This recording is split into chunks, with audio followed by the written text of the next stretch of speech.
You are now listening to the Going North podcast, where you'll receive tips and techniques to advance yourself.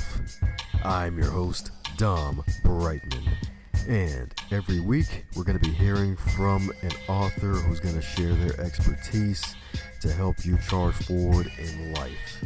On a quick side note, be sure to check out Going North the book. It's available in ebook, audio, as well as paperback form for those who love to read a traditional book. Now let's get on with the show. And today on the Going North podcast, we're back at you again with another author, but not just any author, and that is extra true for this moment right here, because we've had some legendary folks on this podcast before, and today is going to be one of those extra special treats because this author right here is a best-selling author of multiple books, but he's known for one book in particular that's been on the bestseller list for 3 years. And not only that, he also was a filmmaker as well, where that same book became a movie that was watched around worldwide and is still being watched by folks all over the globe. And more importantly, he's on an inspirational tour to share the inspiration of this powerful book right here, known as the Celestine Prophecy. So let's give it up for Mr. JR himself, Mr. James Redfield. How are you today, sir? I'm very good, and it's going to be fun being with you. Oh, yes, indeed. Fun on the bun, baby. Fun on the bun. Yes. Where do you want to start with this journey? Yes. All journeys on this podcast head north, so that's the good thing about it. Yes, indeed. Yes, indeed. So for those who don't know yet, because funny enough, I've actually asked a couple people in my network about the book. Only maybe one person actually heard of the book. And really, what do you think is the most powerful thing about the Celestine Prophecy that's allowed it to last this long? Well, I think it talks about the sort of higher aspects of life. You know, it speaks to spiritual consciousness, not particularly to any one religion, but to all religions. You know, this mystery of life, and the questions it asks is, can we tune in to some sort of proof in our lives that there's a spiritual dimension to this existence? It's a book that is a story, so it takes you on an adventure, and the adventure is exploring the question of whether, you know, there's something more, and what that more is, and can we prove it to ourselves? And further, can we prove that the world is a spiritual dimension? In other words, all our life on this planet, you know, we like to live it just materially, but down deep, we all know that it's a spiritual journey.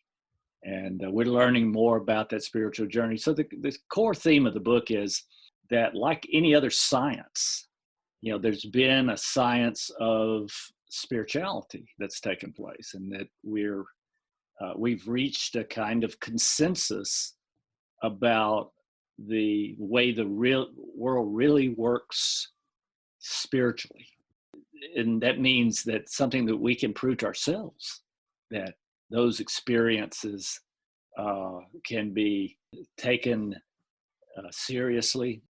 So the book really delivers 9 insights into life, meaning 9 ways that we have discovered that our lives on this planet are spiritual. But it's a journey. It's a journey. So the proofs are shown as you read the book. And again, it's been around a while, but that's a never-ending question. That every generation has to deal with that question. You know, what is spiritual consciousness or awareness? And if you tune in, can life go better? And the argument in this book is that life can go hard, where you're trying to pound it out with your ego, or it can go easier if you allow yourself to be guided. Amen to that, because it's so true. Because a lot of us can be ego driven, especially when we're not self-aware. Yeah, and that's where it begins, right? I mean, we can't discover anything, until we slow down and look, you can't prove to yourself that there's something more. I mean, it's easy to just be driven through life with the ego and trying to count and trying to get done what we want and all that, without catching sight of these higher dimensions. And the biggest proof that the book starts off with, the first insight, is about this experience of synchronicity. Now, synchronicity was the term was coined by a very famous psychologist, protege of Freud, who really realized that there's a force in the world, essentially, that helps us if we tune in. And he named that force synchronicity, which really means meaningful coincidence. So if you experience a meaningful coincidence, you're thinking about a goal you have, and you have to raise some money, and you're waiting at a bus stop or on a train or whatever, and the person behind you starts to talk about special projects that they would like to fund, or how to get money, for special projects. And all of a sudden, that's what this coincidence. I was just thinking about needing to be funded, and all of a sudden I'm sitting in front of a guy who's talking out loud about ways to seek funding. Now, is that a random event? Science would say so. Ordinary science, they would say, well, it's just a random coincidence. But what if it was a meaningful coincidence? And if it's a meaningful coincidence, then we have to explore it, right? If that's a potential opportunity right there, handed to us, helped, and therefore we're helped with, and we go through that, and we start to strike up a conversation with this individual, and then we wind up being funded, or through that process or something we learn there, then all of a sudden that's help. Now, the rest of the insights that the book takes the reader through are ways that, to get this process of synchronicity to help you even more. So it's, our birthright, I would argue at this point, is that life should go much easier than it does, because we have this force of synchronicity that we can tune into. And there's just a few things we have to do to keep that flow going. Again, that's the first insight, that there are these mysterious coincidences that can happen to us if we tune in. And most people don't, frankly, they don't. But everybody has access to it. And the great revelation of this time, from my point of view, is we're learning how to unlock this kind of flow in life so that life goes easier. Yes, indeed. Yes, indeed. And it's so powerful right there to be able to unlock that flow. And it's so true, where folks are starting to become more aware of what's going on. And heck, even some of the things that they may not be aware that's going on too. And it's really powerful that just be able to tap into that synchronicity and actually realize that, hey, chance encounters have a deeper meaning, right? That's right. And the more you explore, that takes maybe going deep in a conversation, or trying to take a conversation a little deeper. Do you get really the insight that you're looking for, that opportunity, clarity about that insight? And so there are just a few things that we need to know to get this going. I mean, one is, the second insight is realizing that if anybody who reads biographies of people's lives realizes that they're full of synchronicities, full of these mysterious coincidences. People that write about their lives, they've had, they're writing about it because they've had these wild experiences. I'm sure I can tell you're the one that needs to write a book. And if you read these biographies, you see synchronicity everywhere. In fact, if you read history, you see synchronicity everywhere. So all these mysterious coincidences that had to happen before we could gather enough people who believed in democracy to have that a real political organization around the planet, meant that there were first someone had to discover it. That somebody, Democritus in ancient Greece, discovered the whole concept and put it out there, and it grew. And so if you look at history, all the progress, the steps in history, from all the inventions of science, all the wars that were avoided, not just the wars that happened, all of them happened. You can see through this process of synchronicity, where someone realized they could make a contribution in the world, and they got into this synchronistic flow, and these opportunities came, and they walked through all these opportunities and did something profound in the world. Now, you don't have to be famous to get into a flow of synchronicity, but what we do have to realize is that history is all about that.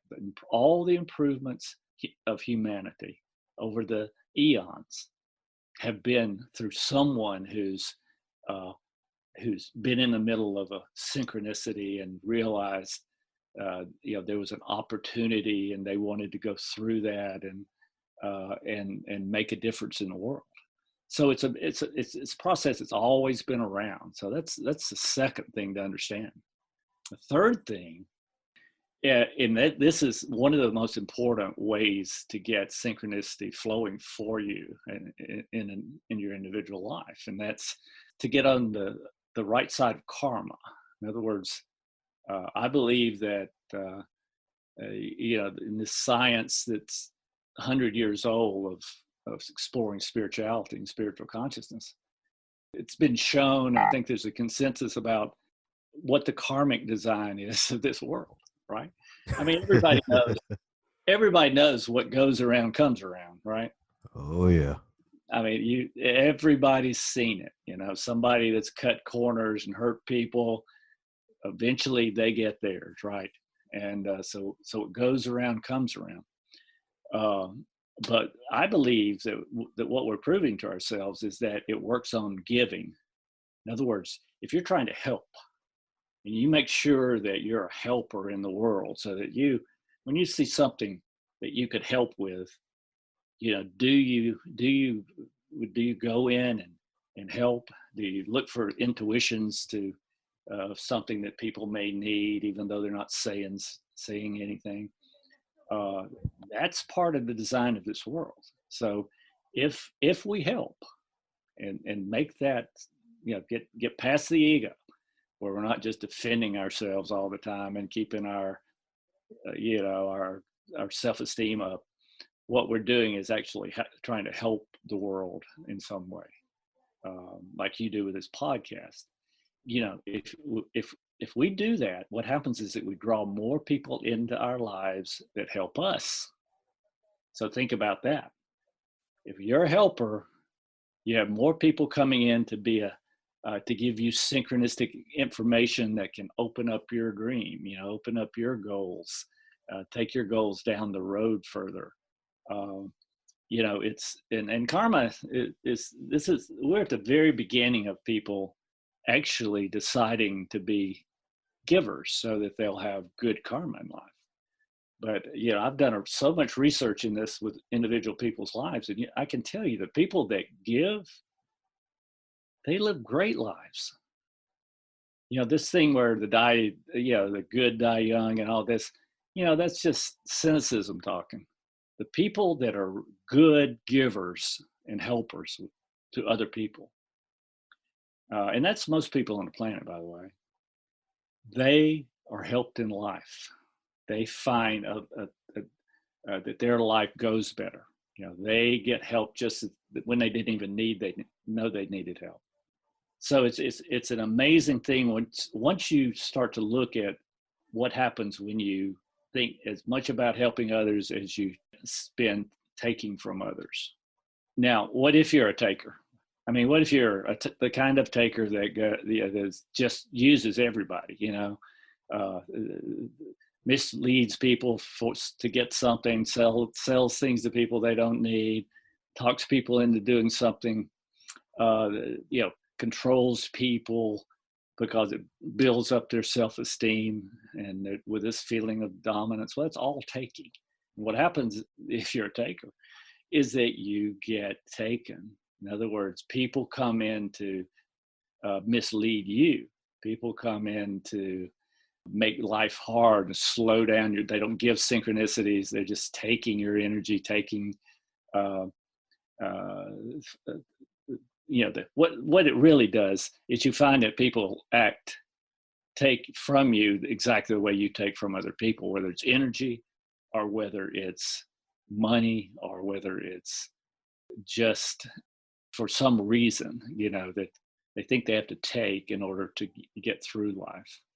So what happens though is that that's not punishment. That's just to show us the how how bad it is what we're doing. In other words, how it feels to get taken. So all of this, I believe, is coming out in a way that we realize that it's more fun in life. We have a greater life if we are on some kind of mission to help the world.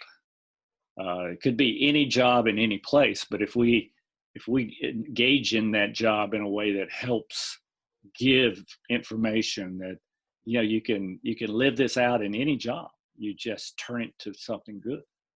But I think people are more sensitive about this than ever before.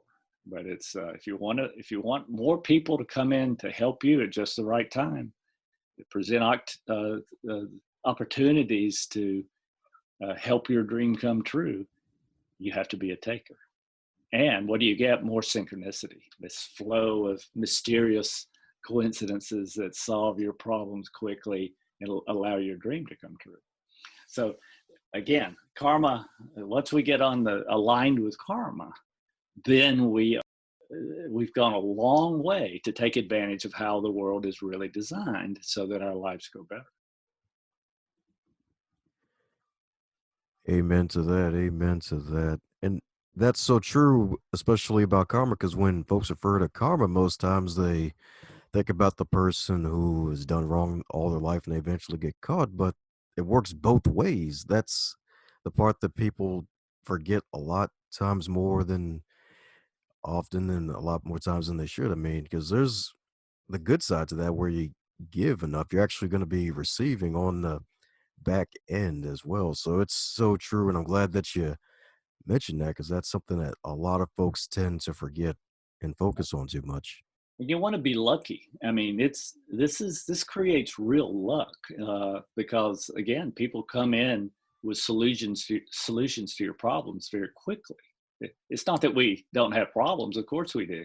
It's how much of a flow we've created to bring in answers to those problems to keep us going. And this is, I mean, if there's any ever a laboratory for that, it's right now when we're facing this pandemic and things are being shut down, and it's we're going to have to crank back up with our businesses, our personal lives, everything. And it's much better if we're trying to help while we try to get our money stream going, trying to help others, then our lives will go better at the same time. So it can be, this is a great laboratory to prove this is real. Yes, indeed. You can see that again. A lot of experimentation can happen now, especially since the initial shock is a little worn off at the moment now, and folks are now quarantined for over, I think it's like almost 3 weeks now and counting. So we're at the point now where it's like, okay, what next? How can we hopefully recover from that? What is there something that may be quote unquote missing that I haven't been doing in a while they need to do? Like, is there something in the inner me they need to take care of? That way it can be opened up to the solution to that. That's right. That's right. So this is this is the fastest thing, in my view, that you could prove to yourself. And tithing.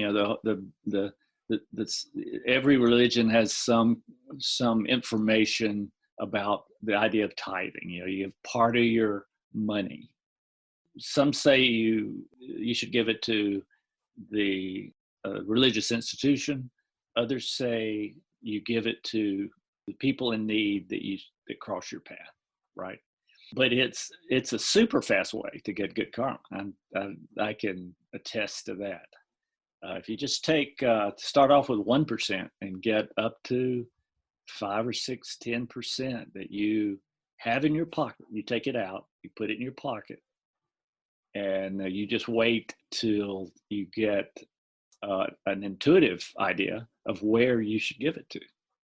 And what happens is that it'll become absolutely clear when it happens as to who and in what situation you can address with that money. I mean, I've had people drive by me, sitting there with some money ready to give, and just waiting for the sign. And I've had people drive right into front of me, and in an old clunker car that's smoking, and have it blow up right in front of me. And it's so much fun to be able to say, hey, I can help with that. I can help you with that. And again, but what you can prove is that it's a siphon. You give money, you create a void, and money comes back to you. And that's for a lot of people, that's too mystical to think that, okay, how could that be? This world's just, the material world, and everything works by pure chance, and there's no higher meaning. People get into that. But, one of the things you can do is you can give money. It just takes a little bit, and you start to see money opportunities popping in front of you. I can't tell you how many people that I know who've done that, and it always works. Yes, indeed. Yes, indeed. And funny enough, it doesn't even have to be the actual money itself, because I believe with your first book, you gave over 1,000 copies away in the beginning. That's right. You've been reading about me. Yeah, I believed in that process the whole time, and what we did originally was to take copies of the book and walk into a bookstore and give one copy to the owner of the bookstore. There used to be all kinds of little mom and pop bookstores, right, all over the world, really, but especially in the United States. And so we just took our book in there and gave it to the owner. And anyone who happened to be in the store, this is about synchronicity, right? Meaningful coincidences. Everybody who was in that bookshop when we walked in, they got a book too. And that something happened. I mean, the book speaks for itself, and it's passed along because people want to talk about it with each other.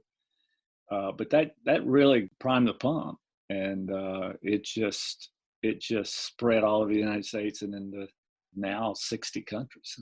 So it's a book that, because it talks about the meaningful life and finding proof of it, people want to talk about it with each other, and that's happening again now with 2 new generations. Oh, yes, indeed. You can say that again with Thomas principles like the 12 insights. I mean, it it can really open the gateways for you.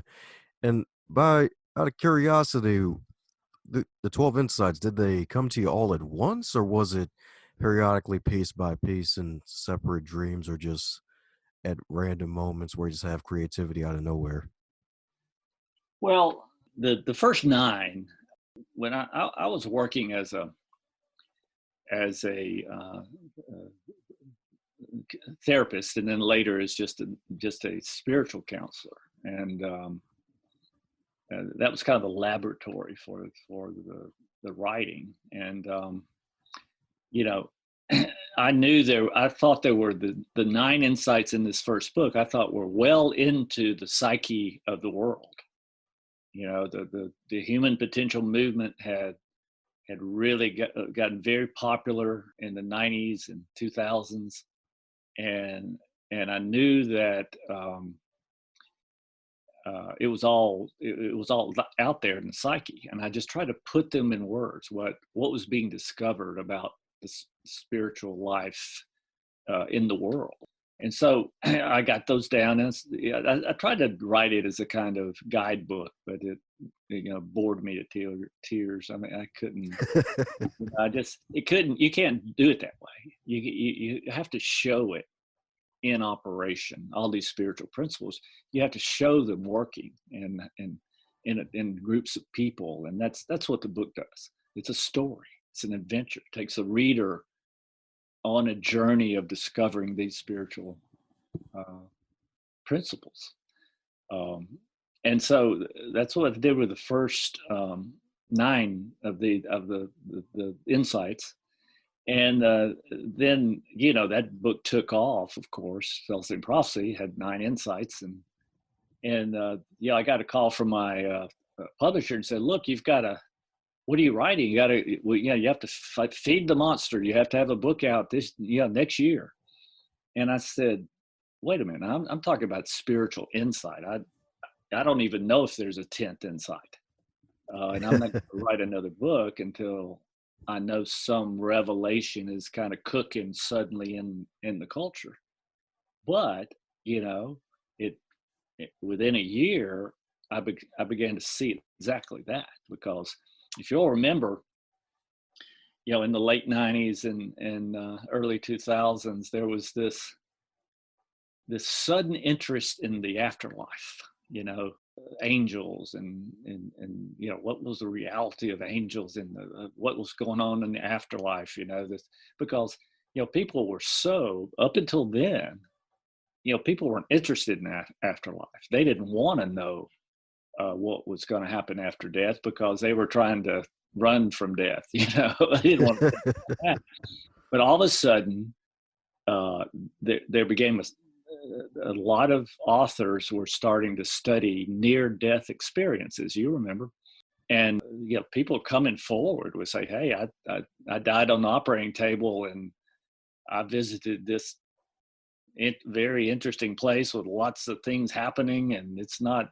You don't just sit on a cloud with a harp when you cross over. There's a whole new life going on there. And so they brought back all this information. And so it got to be really popular to talk about the afterlife. What were the angels? What all this and that, what I mean? It became a revelation that the afterlife was something real that shouldn't be repressed. Life is a journey. We come from someplace, we have our journey, and we go back. There's nothing that should be fearful. Let's make the transition easier when we go back. That's the mission of hundreds of thousands of people right now. Make it all conscious that we come and we go. And so all of a sudden, I realized that was a 10th insight. This opening finally to the concept of what happens after death, and the exploration of that, and losing this fear of death so we could open up fully to life was a real happening. And so that was the 10th insight. That was the next book. And that process happened through 2 more books. The third book was about the discovery of prayer power, as a real psychological thing. The power of intention, that's when the movie The Secret came out, because it was about that. Didn't get it all in, but it started the exploration of just how powerful are we once we get spiritually grounded. And once we're givers, then, oh my God, we can start using the power of intention and what I call affirmative prayer. Prayer's been studied like crazy. And the prayers at work are not, please God, if you don't mind, give us our daily bread. It was affirmative, like the Lord's Prayer in the Bible. And a lot, prayers from every religion are more like affirmations. Give us our daily bread. Forgive us our sins. This is not, please, if you don't mind, this is not begging. This is like declaring a kind of power that's aligned in a positive direction, so that we can make more happen in the world. And so that was the third book. And then, of course, the fourth book came out in 2012. So these things are spread out, right? But it's about integrating all these insights into a really conscious, lived set of habits, so that the flow increases as we apply all these insights to our lives. Sweet. And it's so true, because a lot of folks are starting to really discover that we're really more spiritual than we give ourselves credit for. Like, these are physical bodies, but we still have spirits within these bodies. That's right. And let me tell you a few things about what we're doing. Yeah, this new, so we're celebrating with the tour. We're celebrating. Of course, we had to put off a lot of events because of the pandemic, but we put out a new edition of Celestine Prophecy, and it has an afterword that I wrote for this edition. And it's the afterword about how to stay awake, because see, I really think it's a new time in the world of higher consciousness, higher spiritual consciousness, because one thing, there are more people meditating in the world than ever before. And, it's that raises consciousness all by itself. And then you have all these generations asking the higher questions. So I wrote an afterword about how to stay awake and how to really break through to living these insights quickly. The other thing that we're doing with that, though, is that there's two things. We want to create a higher number of books out there in circulation. So I like to say to people, and if you've got a copy of the Celestine Prophecy on your bookshelf, or if you got two, give them to a millennial, give them to a college student. Find somebody that you'll get touched. You'll get the intuition to give it to somebody. Let's start a pass along consciously. Let's get this thing really going, so we can have people can have more discussions about this.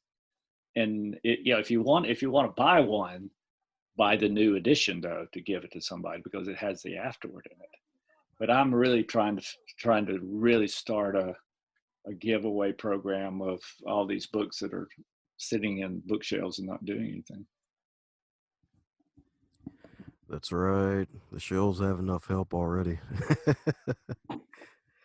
Yes, indeed. And folks are definitely going to need the updated edition as well for the afterward, to get that extra good word right there. Well, I tried to, like all the things we've talked about already are all in the afterword. So it's a place where it's all written down, how to integrate, how to understand these things and integrate them into how you conduct yourself in life, because that's when it really gets fun and proves itself to be true. Amen to that, because you have the experience to prove it, as well as hundreds and thousands of other people too. Yes, indeed. Yes, indeed. So even though the physical building tour had to be put on hold for a bit, you're still doing the virtual tour. So is there a question that you wish interviewers or hosts would ask you more often that they haven't asked you yet? Really, what I really want to talk about is what we're doing. The books are out there. We are creating, though, in part because of this pandemic. You can't do physical events anymore. So we created a Celestine Vision community, online community. And our website is celestinevision.com.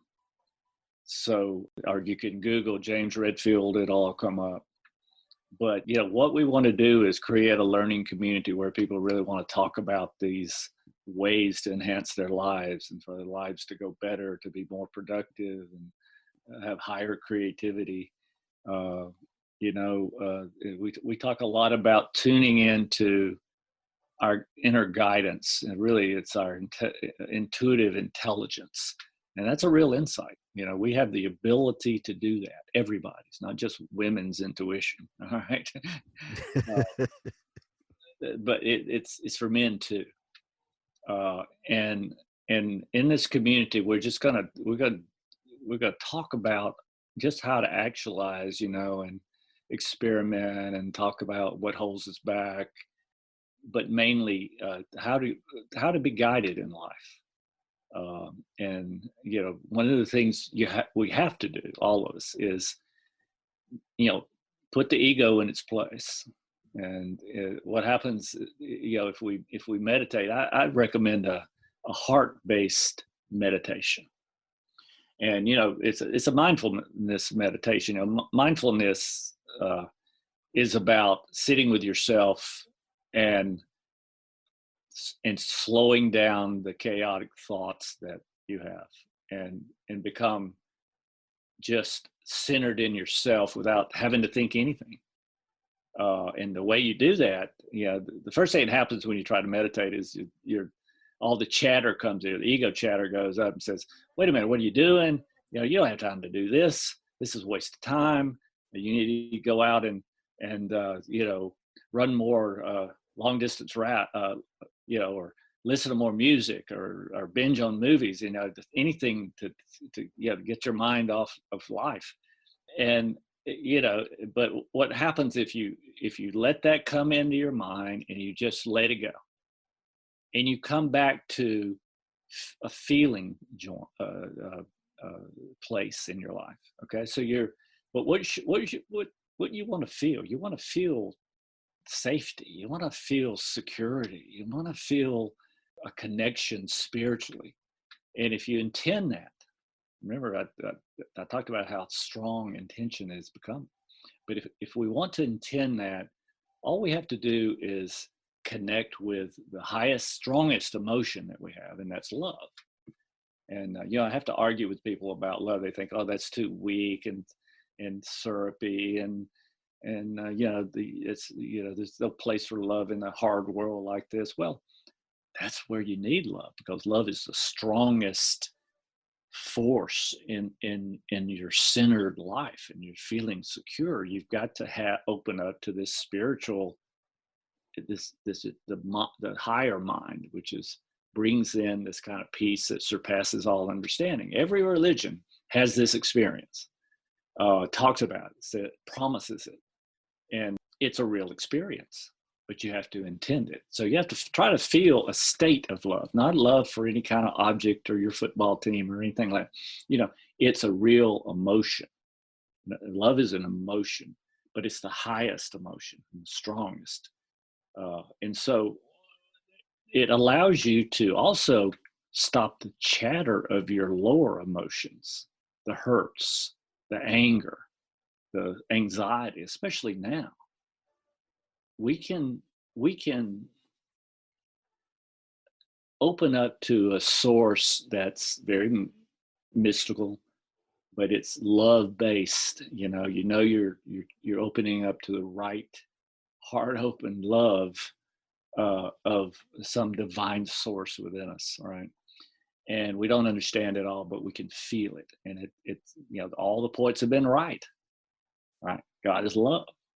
This, whatever this creative source within us is, it authentically comes into you as a love that doesn't need an object. It's a state of love. And then when all these other lower emotions come in to try to knock us down, in a time like this, what hits us? Anxiety, then anger about that, and then hurts that we think other people have done to us. We lose somebody. It hurts, but the cure for that is this true emotion of love, which surpasses all understanding, right? So if you believe that, if you think that's true, even inkling of thinking that might be true, then you can prove it to yourself. All you have to do is just wait it out, because you're going to chatter is going to come in. You got to let it go, come back to love, or come back to the heart. Emotions are going to blast you. Oh, you're too scared. You can't sit here and waste time. You got to go out and do something. You don't. Best thing you can do is sit there until you open up fully to the consciousness. Now, here's what happens as we do that over time. All of a sudden, it centers us into our own journey. You're not, you become the star of your own journey in life. You get that inner security, and you open up your intuitive intelligence, so you always know what to say. People say, I don't know what to say, or well, that's because you don't have your intuitive intelligence operating. And what happens, of course, is that then you begin to walk that meditation. There isn't a lot of chatter and defenses, mechanisms, and stuff going on in your brain. What happens is that you're quiet inside, and you start to hear your guiding intuitions. Now, this is important, because these guiding intuitions are to do something. It can come in as an image of doing something, a little daydream of, or it can be a gut feeling to do something. Call that old friend, or to go to a bookstore, or to go research something on the computer. But you have to do it as soon as you get it, okay?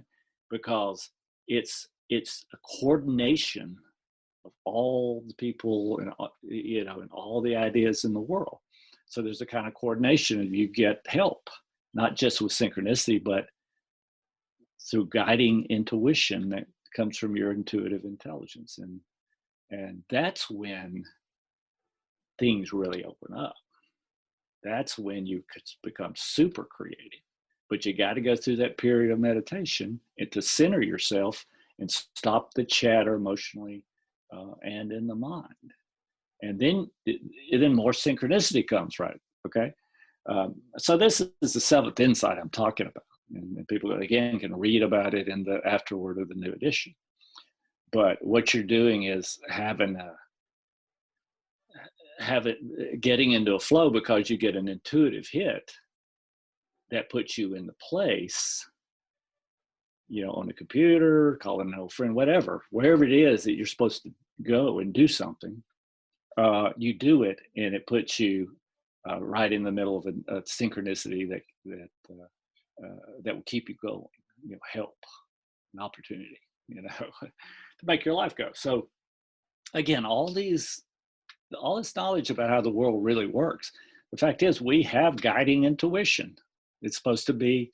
It helps life go better. Life goes easier. The ego cannot pound it out with blood and sweat. That's doing it the hard way. We're reaching a consciousness where we can be guided from a greater spiritual connection at our source. Yes, indeed. Yes, indeed. Because the physical can only go for so long. It can only go for so long. That's right. You can just binge so long on movies. Oh God, no! Not on news, no. That's something you don't binge open on. up your own movie unfolding. That's what it feels like to go through these steps, to become aware of these aspects of life, so that you step into a flow that's where you're helped, and the anxiety goes down, and you prove it to yourself over and over. That's right. And over and over and over again, indeed. And I should say that, the first thing synchronicity will do is bring you a solution to your problem. If people are listening to this and they just got, their business just got crashed and they're having to start over, boy, that's scary. I mean, that's real scary. And the government pretends they're going to help us all out, but it's going to take a lot more than that. It's going to take, help from a greater part of ourselves, a greater spiritual consciousness. And again, we know how to do that now. I'm running around all over saying, hey, this exploration about the real nature of spirituality is a kind of science that has happened for 100 years now. And there are some real important understandings that have come in as a consensus that we can prove to ourselves. And that's what we're talking about here. Yes, sir, indeed. Yes, sir, indeed. And this reset is really a time of really testing your faith too, to see how far your faith can endure and how much action you take to really work out your faith muscle. That's right. And listen, I just want people who are, if they're listening to this and they want a community of people talking about all this, becoming super creative, uh, becoming stars of their own movie. This is going to be, we're starting a community, CelestineVision.com, Celestine Community. There'll be a place on that website if you want information as we build this out. We're still, I'm not sure when people will be listening to this, but sometime in the end of April. But there's a place where you can send us your contact information. We'll let you know exactly and give you all the information at that time when it opens its doors. Woohoo! Yes, indeed. Yes, indeed. So definitely be on the lookout for that. So, and speaking of bricks, if we were to take a few physical bricks metaphorically, and you were to wake up tomorrow and you're 25 again, but this time in 2020 with all of your amassed knowledge and experience, what advice would you give to yourself? Start working on calming down. From mid-20s into 30. 30 is a big astrological thing. It's called Saturn return. Saturn in the sky returns to 90 degrees to where it was when you were born, and generations are all clustered together. So if you're approaching 30, you should know that Saturn is going to make you think about something else other than having the most fun, right? But working hard to go have fun. That's what everybody does until they're 30. But at that point, you got to find something of substance, and if you can open to spiritual consciousness, then you can really get on a journey toward what you really want to do. And sometimes you start small, but if you're all the way to 38, then you're ready to go for the gusto. In terms of doing something that makes your soul happy, some way of helping in the world that makes your soul happy. And with this new consciousness, that's going to be the measure. Are you doing something that helps the world? And it doesn't have to be all spiritual talk or anything like that. I mean, it can be, pushing a new program or computer design, or, we're talking about any aspect of the world. You can find a way within that to make the world better, to really have a sense of not making the world worse, but making the world better. And that's what is honored in this dimension. So if you stay on that path, you're going to have a lucky flow of opportunities.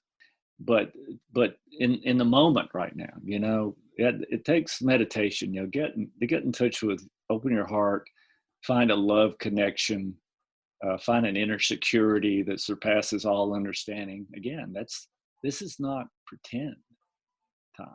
This is something you can really go for, and you'll find yourself really centering into, and the whole meditation, prayer, intention part of this is very, very important, because we're trying to open up to our spiritual guidance. And that's a real phenomenon, and that happens. You get more intuitions about what to do. And if you act on them logically, don't act on them illogically, what happens is that you'll get a real flow in life that'll take you to a better life no matter how far you've been knocked back right now. Yes, indeed. Yes, indeed. And that's powerful advice right there for probably just about everybody is that even though this pandemic is happening, still take the time to breathe and keep yourself calm because it could always be even worse than it already is. Yes, indeed. Yes, indeed. Woohoo! So we're definitely gonna put all the magical links to your magical wares in the show notes indeed, especially more about CelestineVision.com, where that awesome community is gonna be growing like a magical tree. Yes, indeed, a huge tree. So any parting words to folks still listening, James? Yeah, I think there's a quick start mechanism that you should know about. This you know, you in the line of insights in the books, you know, it's the eighth insight, but it's so important. So you should know it now. The eighth insight is realizing that where attention goes, energy flows. So we all have this auric energy about us, and the more we're tuned in spiritual consciousness, the larger amount of energy we have to give. Now, to give energy is a very special process, but it's great. It's good karma to do this with everybody in every situation. What you do is you realize that, especially if you're short of energy, if you're fearful, if you have emotions raging, practice imagining this energy, the spiritual energy that is your birthright, coming up in you. It's love based. So remember that it's love. Love is a supercharger in it. But if you can uh, image yourself when every time you place your attention on another person or a whole group, what you do is you visualize this energy flowing through you and spilling over. Now, the spilling over image is great because that's what keeps us full, right? It's the giving of this energy. And it flows out of us once it fills us up. And it goes out and do something special with your concentration on the other person's face. What we can do is if you just seek, kind of intend to see the the expression of higher consciousness, and you'll see for yourself what that looks like. But there's an expression on a person's face that means they're opening up to this higher consciousness, and it's contagious actually. uh, so we're all primed to open up to a higher consciousness, and if we do this little exercise with people, you know, it's like a prayer, but it's the intention to uplift them by giving that energy, but also looking for the expression on the other person's face. Sometimes you can do that and people will kind of pop into it for the first time ever.